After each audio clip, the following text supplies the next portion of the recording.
Muy bien. Es entonces en este video que voy a hacer la exposición sobre el tema que he estado trabajando a la par de ustedes en esta materia de estadística. El tema sobre el que he estado investigando, sobre el que apliqué mi instrumento y el que voy a discutir es hostigamiento sexual. ¿Qué es hostigamiento sexual? Tomo la definición de Patricia Gaitán de su publicación El acoso sexual en lugares públicos en 2007. Y entonces esta autora define el hostigamiento sexual como a una o varias interacciones focalizadas cuyos significados tienen contenido alusivo a la sexualidad. Consiste en aproximaciones sexuales indirectas, soborno sexual, acercamientos, miradas, susurros, contactos físicos, proposiciones o comentarios sexuales no autorizados y no correspondidos, y por supuesto que generan un entorno social hostil y consecuencias para quien los recibe.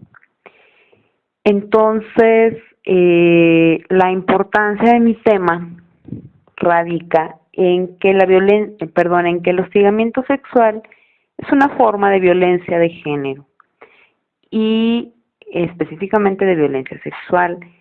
El problema es que este tipo de violencias son invisibles, se encuentran naturalizadas de alguna forma dentro de la vida diaria de las personas y entonces no se tiene noción o no se hace conciencia sobre las repercusiones respecto a la salud mental y a las emociones de las personas que son hostigadas.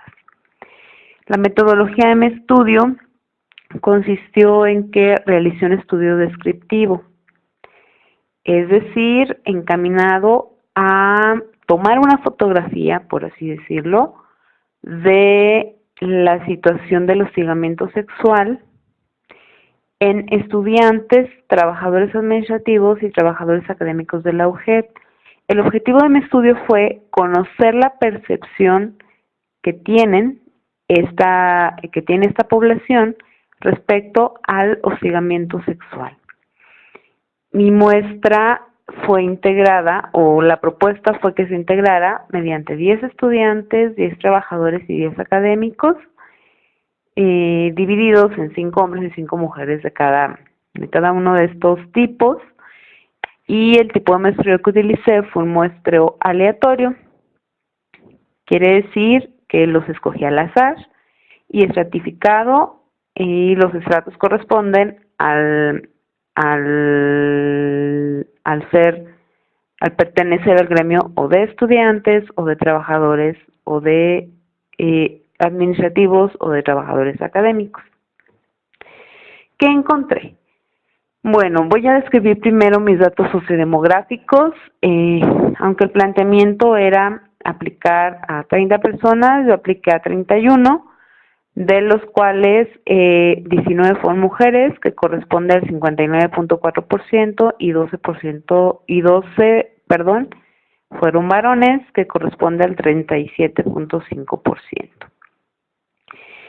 En cuanto a la ocupación, entrevisté finalmente 13 estudiantes en lugar de 10 administrativos y 8 académicos. Y esos son los porcentajes. Obviamente el porcentaje más grande es de estudiantes.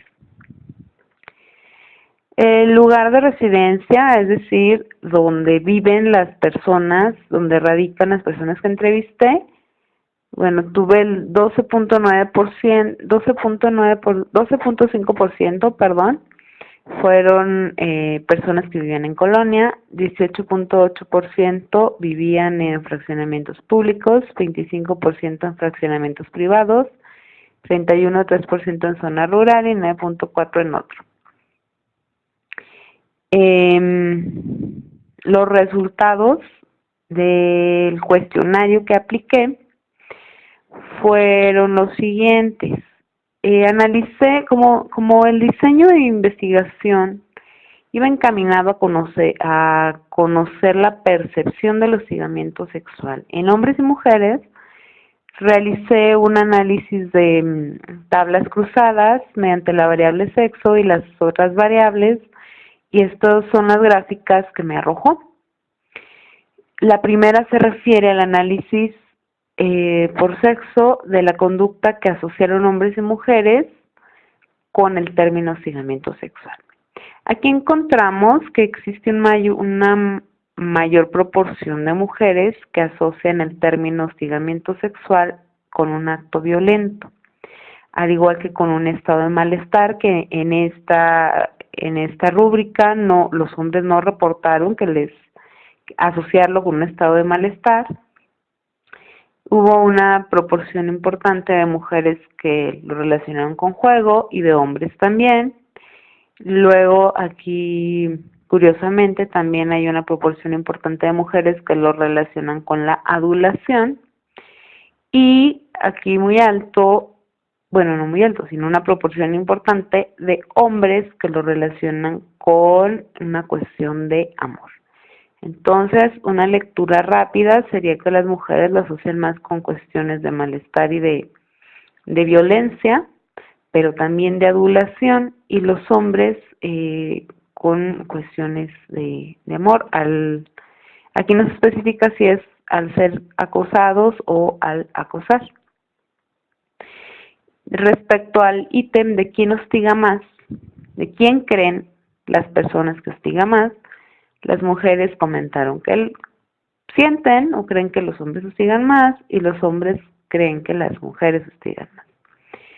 Luego las mujeres tuvieron un porcentaje importante respecto a creer que ambos hostigan de la misma manera y los varones en menor medida.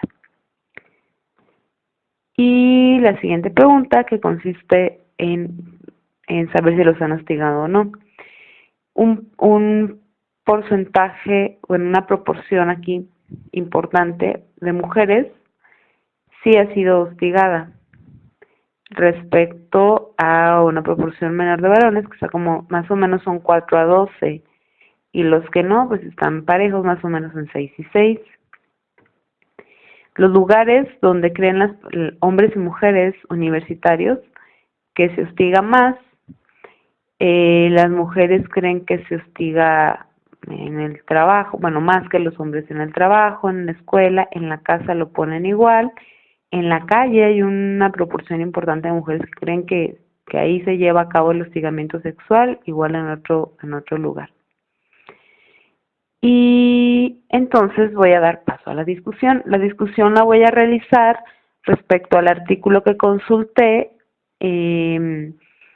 elaborado por Zaira Carvajal y Patricia Delbo, titulado Reacciones y efectos del hostigamiento sexual en la población estudiantil en 2008. A diferencia de mi estudio, esta investigación solo estuvo dirigida a estudiantes. Sin embargo, encontré algunos resultados que coinciden y por supuesto otros que no coinciden tanto, pero que me permiten discutir los resultados que encontré. ¿Qué similitudes yo puedo establecer? Bueno, de acuerdo con Carvajal y Delbo, que son las autoras del artículo que consulté, el porcentaje de mujeres hostigadas sexualmente es mayor al porcentaje de varones que han sido hostigados. Las autoras en su artículo reportan un 42.3% de mujeres acosadas, y los efectos que se desprenden del haber sido acosadas también fueron reportados en mayores proporciones por mujeres que por varones, y entre estos se enlistaron el enojo, el miedo, la inseguridad, la depresión y trastornos del sueño. ¿Cuáles son las diferencias del estudio? Como lo menciono, el mío abarcó estudiantes, trabajadores académicos y trabajadores administrativos, y este solo estudiantes.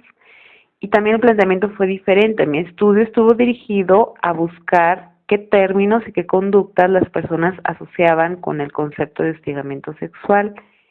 Y las autoras que menciono dirigieron su investigación a observar los efectos emocionales de haber sido hostigado y las conductas que adoptaron los y las estudiantes después de haber sido acusados.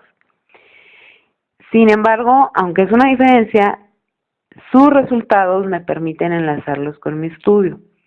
Las autoras encontraron que un alto porcentaje de varones que habían recibido acoso no le dieron importancia al evento. De hecho, no denunciaban, no lo mencionaban, y eso lo relacionó con mi estudio, que indica, aparte que son menos acosados, que una proporción importante de hombres relaciona la cuestión de acoso con un acto de amor. Entonces, esto de repente a mí me parece que se relaciona la percepción que tienen de que sea una cuestión de amor con el hecho de que no le den importancia. Bueno, la similitud más grande que yo encuentro fue en que coincidimos en que las mujeres son más hostigadas, se perciben más hostigadas que los varones, probablemente también porque a los varones, dentro de los roles de género, no les enseñan que pueden ser acosados. Tal vez tomen las cuestiones de acoso sexual como coqueteo, como juego, y entonces no lo pueden distinguir. Eso no quiere decir que no ocurra. Recuerden que en esos estudios estamos explorando la percepción de las personas. Entonces es diferente cómo lo vive la persona a lo que pasa en la realidad. La conclusión que yo puedo sostener es justamente que la vivencia del hostigamiento sexual es diferente entre ambos sexos. Y esto se desprende de cuestiones socioculturales que están enmarcadas dentro de la dimensión de la perspectiva de género. Es decir, como ya había expuesto yo en los videos anteriores, que al varón se le pide ciertas características como fuerza, bravía, coraje, de repente hasta violencia, y a las mujeres pues sumisión, lealtad, la cuestión del maternaje. Entonces, por supuesto que todas estas expectativas sobre los roles de las personas moldean las percepciones de los eventos. Esta es entonces la exposición que yo hago de mi tema y espero que les sirva a ustedes de ejemplo para que puedan estructurar sus propias presentaciones. Les recuerdo de nuevo, por favor, lo pueden grabar a manera de diapositivas con voz o con video. Recuerden que les pido de manera muy atenta que las personas que realicen las diapositivas en la versión de Office 2013 lo guarden con una versión anterior para que pueda verlo sin problemas y no atrasarnos en la cuestión de la calificación de sus trabajos. Espero que les haya quedado claro. Cualquier cuestión estoy a sus órdenes en el foro de dudas y bueno, pues seguimos adelante con las actividades. Gracias.